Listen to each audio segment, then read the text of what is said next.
हम तो बिना बाप के बच्चे थे।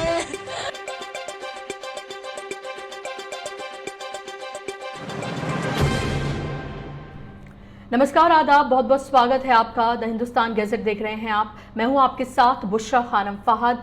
आज एक बेहद अफसोसनाक मैं आपके लिए खबर लेकर आई हूं, या यूं कहूं कि इस तरह की खबरें अब आम हो चुकी हैं पिछले कुछ सालों में। मध्य प्रदेश से लेकर उत्तर प्रदेश तक इस तरह की खबरें लगभग हर रोज आपको देखने के लिए मिलती हैं, जहां पर एक भीड़ है जिसका ना कोई चेहरा है, बल्कि ये एक भीड़ जो है एक मुनज्जम भीड़ है, एक ऑर्गेनाइज भीड़ है, ऐसा लगता है, जो कहीं पर भी पहुंच जाती है, जिसको ना कानून का डर है, ना इनको पुलिस का डर है। ये बस लोग अपने हाथ में कानून को लेना चाहते हैं और फिर कोई भी छोटा मोटा मामला हो उसमें किसी को भी पकड़कर पीट कर या तो अधमरा कर देते हैं या फिर मार देते हैं। नया मामला जो सामने आया है वो आया है शामली के बनता कस्बे का, जहां पर समीर नाम के एक शख्स को, जिसकी उम्र 17 साल बताई जा रही है, हालांकि कुछ रिपोर्ट में 22 साल भी है, लेकिन 17 साल उसकी उम्र बताई जा रही है, उसको पीट कर मार दिया गया। उसका कसूर सिर्फ इतना था कि वो अपने काम से घर लौट रहा था और एक बस स्टॉप पर कुछ लोगों से उसकी हल्की फुल्की कहासुनी हो गई और उसके बाद उन लोगों ने डंडे से, लोहे की रॉड से उसको इतनी बुरी तरीके से मारा, इतना मारा कि उसको अधमरा कर दिया गया। बल्कि जो गुंडे उसको मार रहे थे उनको लगा कि शायद वो मर गया है और उसको वहां से छोड़कर वो भाग गए।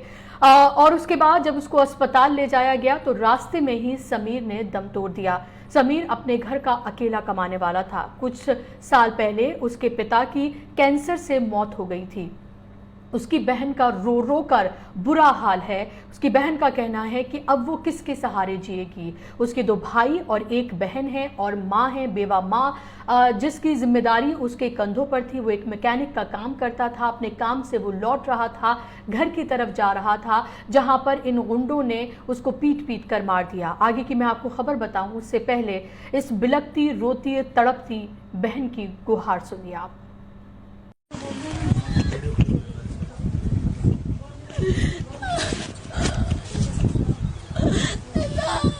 मेरा भाई तो किसी के साथ लड़ता भी नहीं, उसकी जाने ले ली बिल्कुल ही। मेरा तो बाप भी रहेगा, हम तो बिना बाप के बच्चे थे। वही घुमाने वाला था, उससे ही ले लिया। अल्लाह, उसकी तो कोई गलती भी नहीं थी, उसे तो बिना हाथ में मार दिया। एक हाथ मार देते, टांग टूंग तोड़ देते, हम दिखा लेते अपने को। उसे तो खत्म ही कर दिया। अल्लाह, मेरा भाई को मारा तो सजा मेरे लिए जा, मिल जा। वो बजड़ा नहीं चाहता बिल्कुल नहीं बजड़ा चाहता। हमारा तो वो एक भाई था। तो जाहिर सी बात है कि ये जो खबर है वो अंदर तक झकझोर देती है, ख़ासतौर पर इस मासूम बच्ची की। जब आप इसको सुनते हैं वो किस तरह से अपनी भाई की मौत पर तड़प कर बिलक कर रो रही है, तो आपका कलेजा अंदर तक फट जाता है। और सवाल ये उठता है कि आखिर इन लोगों को कानून हाथ में लेने की इजाज़त किसने दी है? आखिर इन लोगों को कानून का, पुलिस का, इनको डर क्यों नहीं है? कौन है ये लोग? कहाँ से आती है इनको इतनी हिम्मत? कौन देता है इनको इतनी हिम्मत? क्या ये ऑर्गेनाइज्ड भीड़ है? क्या पीछे से इनको किसी तरह का कोई सपोर्ट है, जो ये इन लोगों को किसी तरह का कोई डर नहीं है? ये किस तरह से लोग बेखौफ होकर कहीं पर भी पहुंच जाते हैं और इस तरह से किसी भी बेगुनाह को किसी भी छोटी मोटी बात पर या बिना किसी भी बात के उसको पीट कर मार देते हैं? जिन लोगों के नाम जो है वो सामने आए हैं, जिन लोगों के खिलाफ नामजद रिपोर्ट जो है वो कराई गई है, समीर के जो अंकल हैं उनकी तरफ से उनके नाम भी मैं आपको बता देती हूँ। वतनराज, वरदान, प्रदीप, अक्षय, आशीष, लकी, चिंटू, इन लोगों के खिलाफ जो है वो मामला दर्ज किया गया है। पुलिस ने 8 लोगों के खिलाफ मामला दर्ज किया है। मुख्य आरोपी को गिरफ्तार भी कर लिया गया इस मामले में। बाकी की तलाश जो है वो जारी है। ऐसे में आप ये भी सुनिए कि समीर के अंकल आदिल का इस पूरे मामले को लेकर क्या कहना है। ये बच्चा जो है वहाँ मिस्त्री है, एजेंसी में था घर पे सामान रख के, और ये अड्डे पे दवाई लेने गया हो या कुछ सामान लेने के लिए गया हो, तो ये 8-10 लड़के थे, कुछ हाथ या पैर या कोई लग गया होगा, ऐसे हो जा करे दुर्घटना से कुछ, तो उससे गाली गुली दी होगी, उन्होंने भी गाली दी होगी। उन्होंने जो है हक करी न था कर बजाना शुरू कर दिया। पटो में ठावे थे, सिर की तरफ से पटक देते, पटो में ठावे सिर की तरफ से पटक देते। अब बस इतने शामली भी ले जा पाए, शामली जाते जो सरकारी अस्पताल में से लेके चला, उन्होंने रेफर कर दिया कि मुजफ्फरनगर लेके जाओ, वहीं दम तोड़ दिया इसने शामली के अंदर ही। तो क्या बताया कितने लड़के थे? ये 10-12 लड़के थे जी। उन्होंने पहले भी मारपीट पता नहीं कितने लोगों के साथ में कर रखी।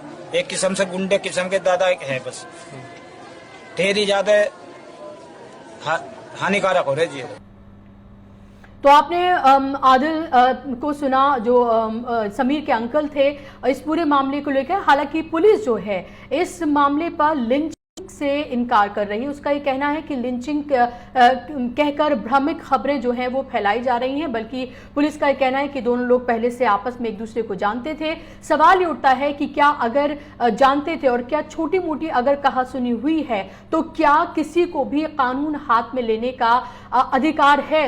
और अब इस पूरे मामले में मामला दर्ज किया गया है। इससे पहले कि पुलिस का इस पूरे मामले को लेकर क्या कहना है, लिंचिंग से वो इनकार कर रही है, मैं आपको ये बता देती हूँ कि आखिर लिंचिंग होती क्या है, ये जानना आप लोगों के लिए बेहद जरूरी है।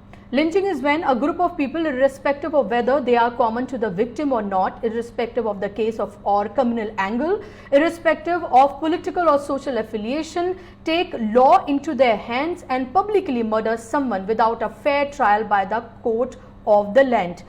तो लिंचिंग के बारे में अगर आप ये देखें तो लिंचिंग की डेफिनेशन इसको कहा जा सकता है कि लिंचिंग आखिर क्या है, और पुलिस फिलहाल लिंचिंग से इनकार कर रही है। हालांकि 8 से 10 लोग ये बताए जा रहे हैं जिन्होंने बुरी तरीके से समीर को पीट कर वहां पर अधमरा छोड़ दिया। हालांकि उन लोगों को लगा कि उन्होंने उसको मार दिया है और इसीलिए वहां से भाग निकले। पुलिस का वर्जन आप सुनिए। कल दिनांक 9/9/2021 को देर शाम आदर्श मंडी थाना को एक सूचना मिली थी कि एक व्यक्ति जिनका नाम समीर है, उनका कुछ लोगों से पूर्व के ही विवाद से संबंधित एक झगड़ा हो गया है और उसमें उनको चोटें आई हैं और उनको पुलिस के द्वारा बेहतर चिकित्सा के लिए अस्पताल ले जाया गया था और वहां पर उनको बेहतर चिकित्सा के लिए मुजफ्फरनगर रेफर किया गया। मुजफ्फरनगर जाने के दौरान ही जो समीर हैं उनकी मृत्यु हो गई।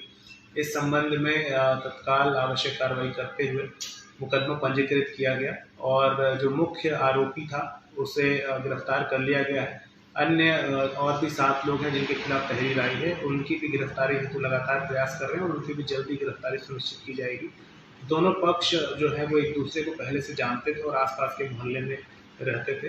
पुलिस द्वारा आवश्यक सभी कार्रवाइयाँ की जा रही है।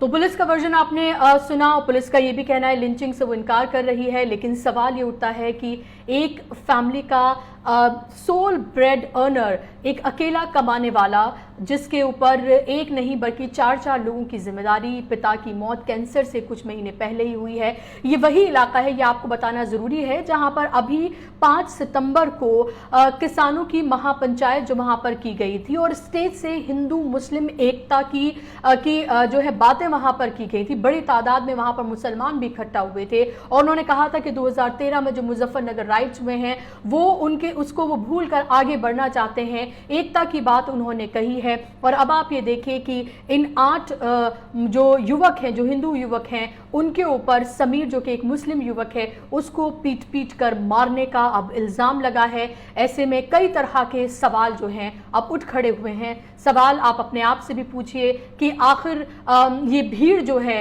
वो जो इकट्ठा हुई है और ये भीड़ लगातार अलग अलग जगहों पर आखिर किस तरह से पहुंच जाती है, जो किसी भी बेगुनाह को पीट कर या तो अधमरा कर देती है या फिर मार देती है। इन लोगों को ना कानून का डर है ना पुलिस का डर है। अब देखना ये होगा कि इस मामले में पुलिस किस तरह की आगे कार्रवाई करती है, किस तरह से इन लोगों पर कौन सी धाराएं जो हैं वो लगाई जाती हैं, क्योंकि अक्सर हमने देखा है इससे पहले भी मामलों में कि गिरफ्तारियां तो होती हैं लेकिन चंद दिनों के बाद जमानत दे दी जाती है। कोई नज़ीर ऐसे इस तरह के मामले में पेश नहीं की गई है जिससे ये एक तरह का कड़ा मैसेज जो है वो दिया जाए, ताकि आइंदा कोई इस तरह की कोई घटना या इस तरह से अपना कानून अगर हाथ में लेने की कोशिश करे तो उसके सामने नज़ीर पेश दिखाई जाए कि अगर ऐसा वो करेगा तो उसके साथ क्या कुछ हो सकता है।